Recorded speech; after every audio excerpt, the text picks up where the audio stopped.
Bonjour Frédéric. Bonjour. Pour ceux qui ne te connaissent pas, est-ce que tu peux te présenter? Merci de me recevoir. Je me présente, donc je suis Frédéric Villeroux, joueur de Sissi Foot, capitaine de l'équipe de France et joueur de l'UNADEF Bordeaux. Et d'où est-ce que tu viens toi de base? Alors de base, je viens plutôt du sud. Je suis entre Montpellier et Nîmes. Et après, je suis venu sur Toulouse, puis Bordeaux pour terminer mes études. T'as fait quoi comme étude? Donc, j'ai fait un BEP, CAP d'agent d'accueil et secrétariat. Et après, je me suis reconverti plutôt vers le sport pour devenir éducateur sportif. Quand tu as commencé le CC Foot, est-ce que tu t'es dit peut-être qu'il va y avoir quelque chose comme ce qui s'est passé l'été dernier? Non, non, pas du tout. Moi, j'ai commencé le sport, le CC foot, je vais dire, parce que le sport, depuis longtemps, j'ai commencé. Mais le CC foot, je l'ai commencé à l'âge de 18 ans. Et c'était plutôt pour suivre mes camarades. Le foot, pour moi, c'était pas le sport prioritaire. J'étais plutôt sur des sports individuels. Et c'était plus pour être avec les copains. Ils ont fait du basket ou du hand ou notre sport collectif. Je serais parti avec eux. Là, ça a été le CC foot. Donc, en premier, c'était la catégorie des malvoyants. Donc c'était du futsal classique. Mais après, petit à petit, j'ai vu que dans cette discipline, je ne voyais pas assez. Je mettais plus mon collectif en difficulté et même moi, personnellement, je ne prenais pas de plaisir. Et donc après, l'entraîneur m'a proposé d'aller vers la catégorie des non-voyants. Pour des gens qui connaissent pas le CC Foot mais qui connaissent le foot, comment on leur explique ça? Alors, c'est du futsal à l'extérieur. Le ballon, il est sonore, donc c'est du 5 contre 5. Il y a 4 joueurs de champ masqués. Donc, pourquoi masqué? Parce qu'on peut être soit malvoyant, soit non-voyant. Le gardien, lui, est voyant. Puis, sur les longueurs du terrain, il y a des barrières qui nous permettent de nous repérer dans l'espace, aussi pour rendre le jeu un peu plus rapide. Et après, c'est des cages de hockey gazon, donc un peu plus grandes que les cages de hand. Donc voilà, et après, ça reste les règles du futsal. Il y a surtout la règle du signalement qui nous permet de pouvoir jouer tout en sécurité. Concrètement, quand tu as commencé à jouer au CC Foot, la première fois que tu as joué, tu t'es dit quoi à la fin de ton entraînement ou de ton match? Que c'était très compliqué et aussi il fallait accepter de mettre un masque sur les yeux parce que moi étant malvoyant donc j'ai un reste visuel et j'ai toujours et je fonctionne toujours avec mon reste visuel même s'il est même s'il y en a peu mais voilà c'est en tout cas c'est quelque chose qui me tient à cœur de toujours l'utiliser et là de me mettre sous le masque en fait compte ça a été de me dire que ben non je suis pas non-voyant et donc là ouais, c'était vraiment d'accepter de dire ouais pour moi à l'époque hein, je l'ai toujours dit j'imaginais même pas qu'un non-voyant pourtant j'étais malvoyant qu'un non-voyant puisse courir quoi. Et donc Hmm. et là moi les premiers entraînements je marchais avec mon ballon je courais pas hein. Donc et là je voyais que c'était quand même quelque chose de très difficile et petit à petit au fur et à mesure des entraînements comme tout sportif hein, il y a une amélioration et voilà il y a un moment où tu arrives à une performance. Ok, donc là, ça fait quand même une longue carrière en équipe de France là. Oui, oui, ça fait un long moment. Bon, après, j'ai eu une petite pause parce que voilà, un peu en désaccord avec la Fédération handisport. Mais voilà, après, donc j'ai arrêté de 2013 à 2018.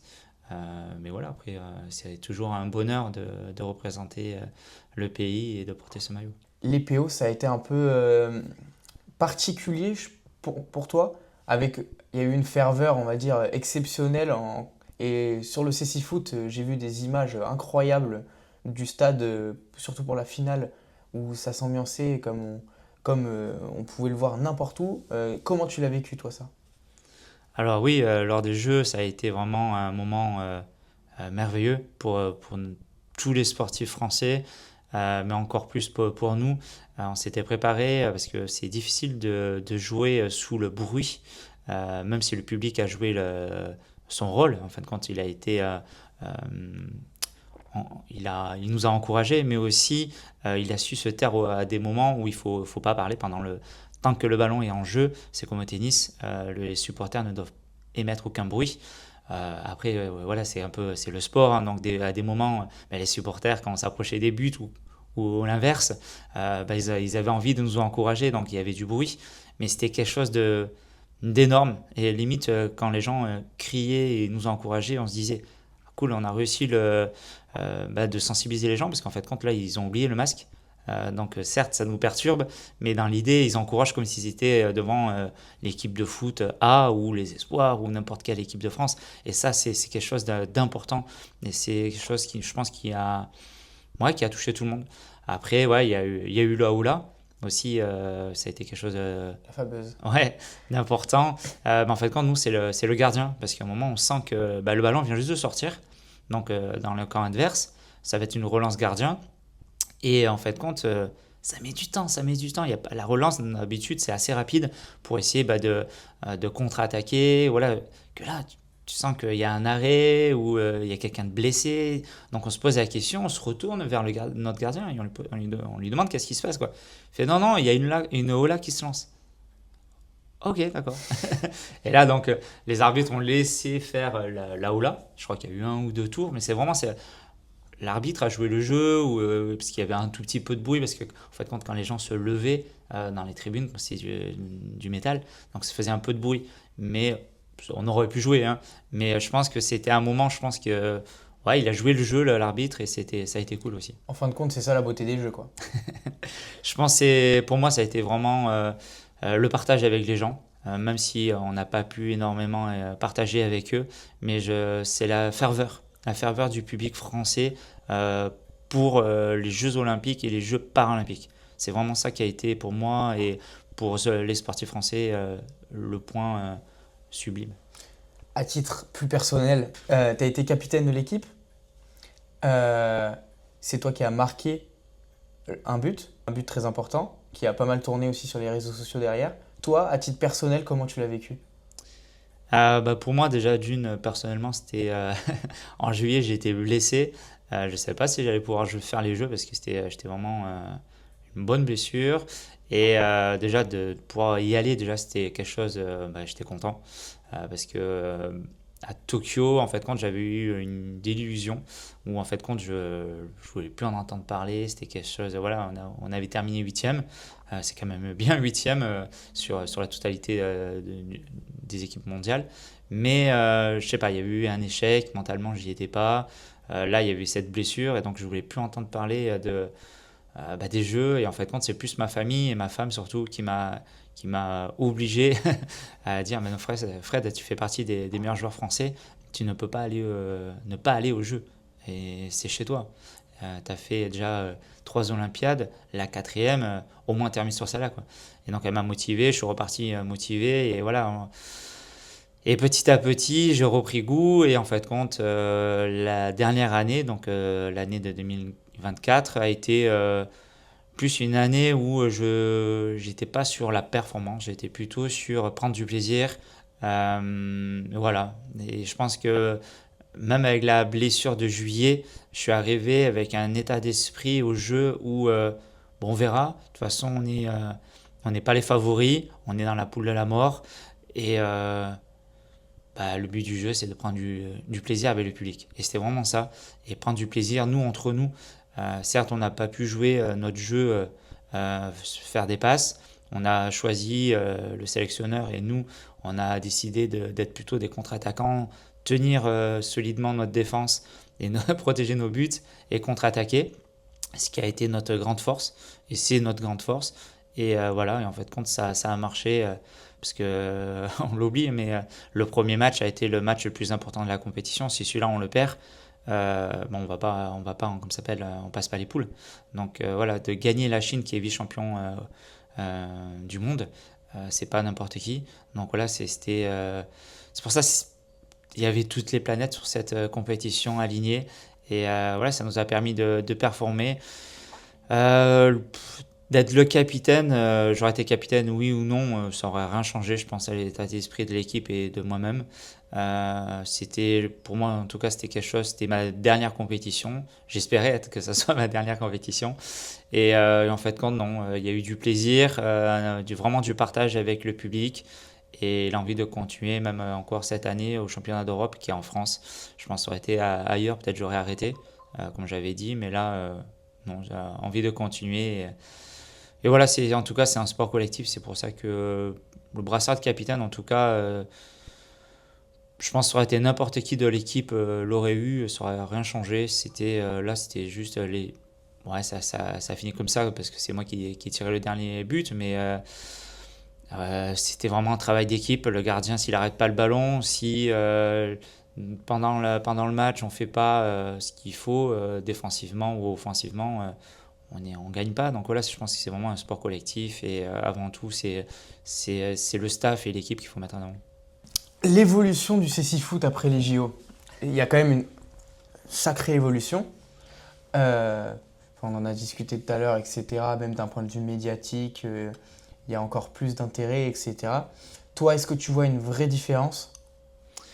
Alors, sportivement, je vais dire qu'il n'y a pas de différence. On n'est pas plus aidé, on n'est pas plus. Aussi, bon, on est quand même sur une liste de sportifs au-dessus. Parce qu'en fait, quand on est amateur, le CC Foot, tous les joueurs sont amateurs.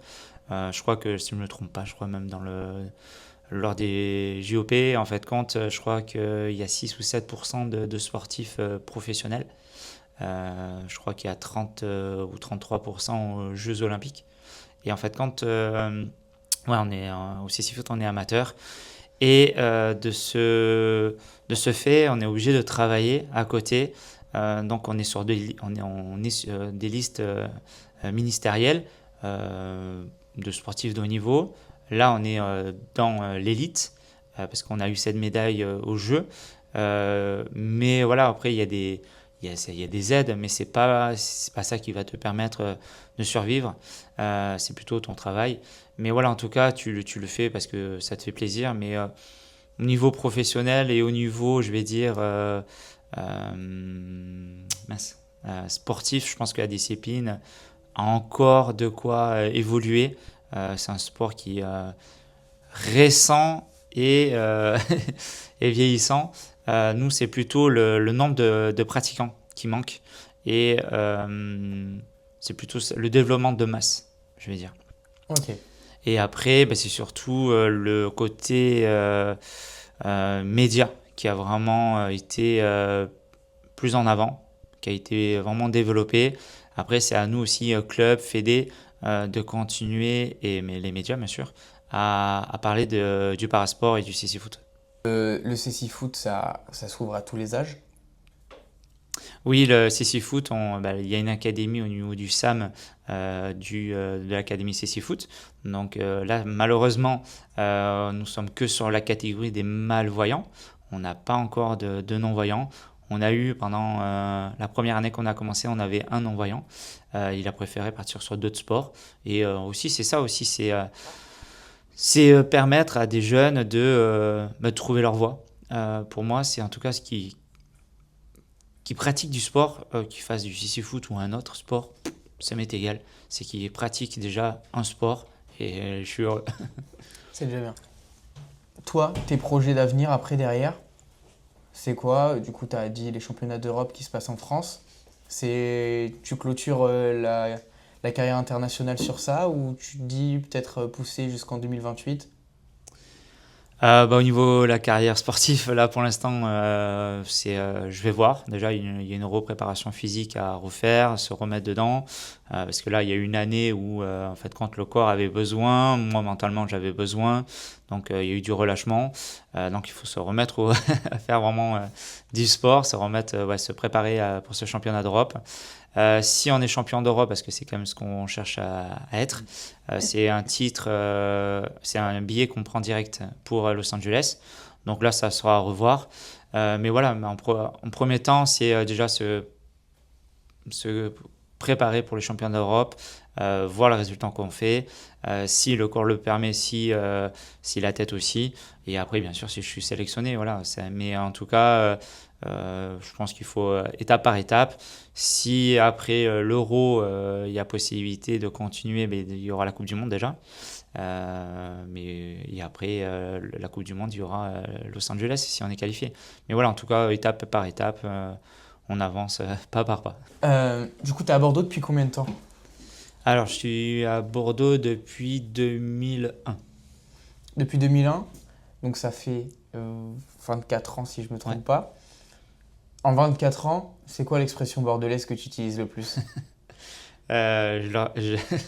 Je l'entends, mais je l'utilise pas parce que c'est pas quelque chose que je trouve ça pas beau. Le mot gavé.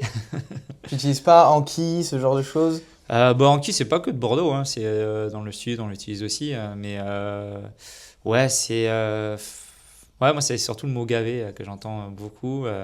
Et après, voilà, il y a d'autres expressions, mais en tout cas, non, ça fait plaisir. Bon, il manque un peu de soleil quand même à Bordeaux.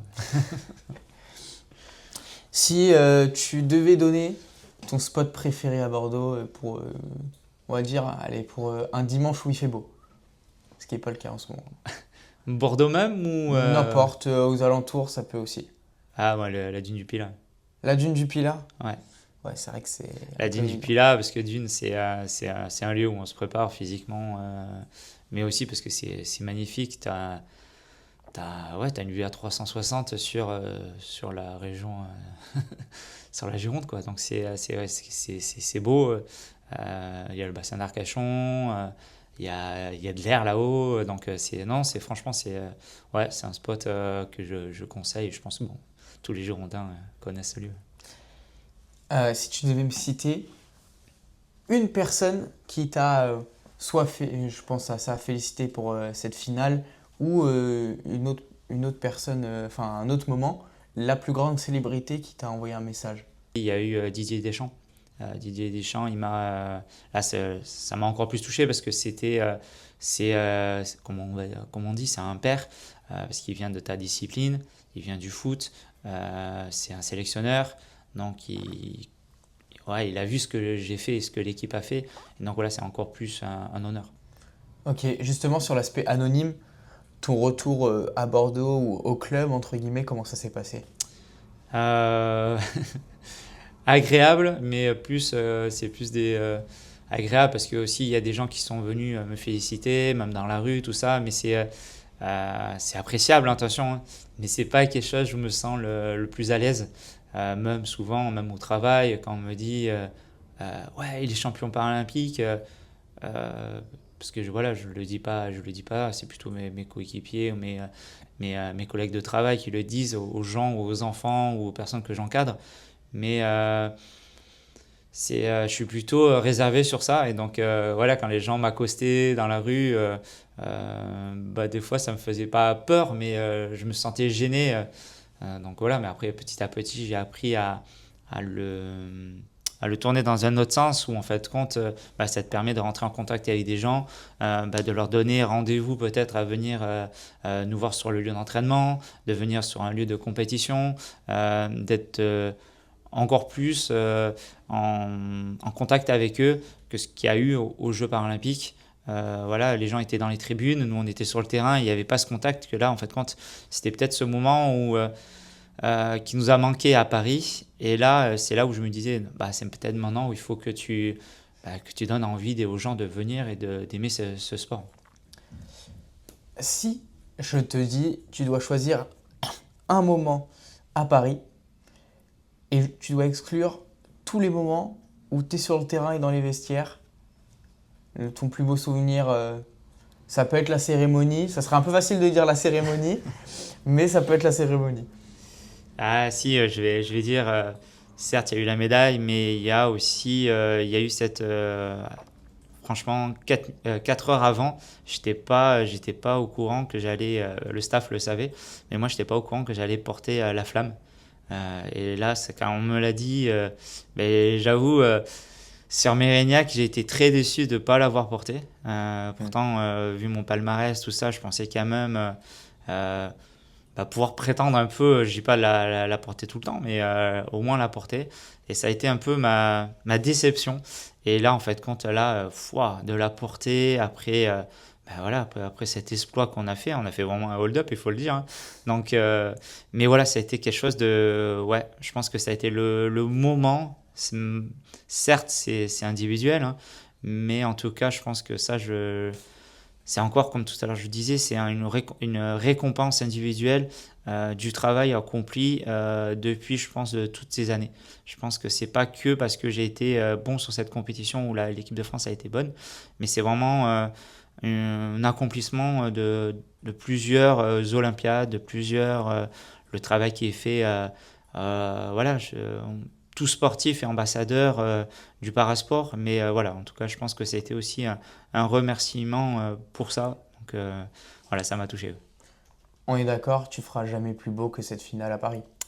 C'est impossible, même si je dis une bêtise, hein, même si je m'alignais au CC Foot, dans un autre sport et que je faisais médaille d'or, il n'y aura pas cette même ambiance à Los Angeles ou dans un autre pays, c'est pas possible, c'est impossible. Là, tu es chez toi, tu es en France, devant ton public, devant ta famille, devant tes amis. C'est impossible dans un autre pays. Voilà, en plus, j'ai eu la chance de connaître d'autres Olympiades. Et non, Paris, même au niveau organisation, au niveau des monuments, au niveau du lieu de compète, je pense que Los Angeles, je pense qu'il n'y a que au niveau high-tech qui vont peut-être passer au-dessus de Paris, mais au niveau des monuments, des lieux, je- Tu peux peut-être rappeler où est-ce que ça ça peut se être. passait Oui, à Los exactement? Angeles. Nous, ça a été à la Tour Eiffel, au pied de la Tour Eiffel, au Champ de Mars. Donc voilà, derrière le stade, il y avait la Tour Eiffel. Et c'était, je pense, visuellement quelque chose de magnifique. Tu avais le stade, tu voyais tu devais voir, je pense, la Tour Eiffel pendant le match. Donc, en plus, c'était la nuit, donc elle était allumée. Donc, ouais, je pense que là, c'était un lieu magnifique, comme d'autres sports, hein. Je pense que les escrimeurs, ils ont eu un lieu magnifique. Mm. Chaque discipline a eu son lieu ouais, merveilleux. Tu as parlé tout à l'heure un peu de oui, ma famille a pu venir, mes proches ont pu venir. On a essayé de te gratter des places en t'envoyant des messages pendant la compète. En fait, quand nous, déjà, joueurs, on avait 4 places pour la famille, en parenthèse. Mais, mais moi, on était 5 dans la famille, proche, hein, la famille Mm. proche. Donc, de pas assez de place. Donc, j'ai été obligé de prendre des places comme Monsieur Tout le Monde sur le site. Et en fait, c'est là où j'ai pris conscience que quand on nous a dit que le stade était à 12 000 non, exactement, je crois que c'est 11 200 quelque chose de places, et que c'était plein. J'arrivais pas à prendre des places, pardon. Et en fait, il fallait attendre comme Monsieur Tout le Monde une remise à jour du site Mm. pour racheter des places. Donc c'était compliqué, mais en tout cas, non. Après ça a été cool parce que franchement, on s'entendait pas du tout à avoir 12 000 personnes quoi dans les tribunes et c'était plein à chaque match. C'est ça, 12 000 personnes qui, il me semble, ont été plutôt disciplinées, c'est-à-dire au Ouais. niveau du bruit, etc. Mais est-ce que, quand ça soit toi qui marque un but, que l'équipe de France marque un but, ou qu'il y a un arrêt du gardien de l'équipe de France, quand ça crie, ça te monte vite, non? Ouais, bah, juste d'en parler, j'en ai des frissons. Non, c'était quelque chose ouais, même ça, ce sera inoubliable. Pourtant, voilà, j'ai vécu des compètes, on a gagné des compètes, on a gagné le championnat d'Europe. Euh, mais là, c'est le public qui te mettait euh, dans une performance, mais il te mettait dans les nuages, quoi. T'étais, ouais, tu marchais au-dessus de l'eau, en fait, grâce au public, parce que c'était tellement important, tellement il te soulevait dès que il y avait un arrêt, un but, un beau geste, le public s'enflammait. Et après, moi, je sais que j'ai énormément joué avec le public pour récupérer. Quand je sentais que mes coéquipiers, au moins, là, on prenait un peu l'eau, il fallait récupérer. Ben, je levais les bras pour que le public crie. Et en fait, quand le public, tout de suite, ils ont capté. Et dès que que je commençais à lever les bras, déjà, le public avait capté. Et ça, je pense qu'aussi, ça a été une grande force que le public joue le jeu. Donc voilà, en tout cas, je vous invite à venir le 7 février à Mérignac.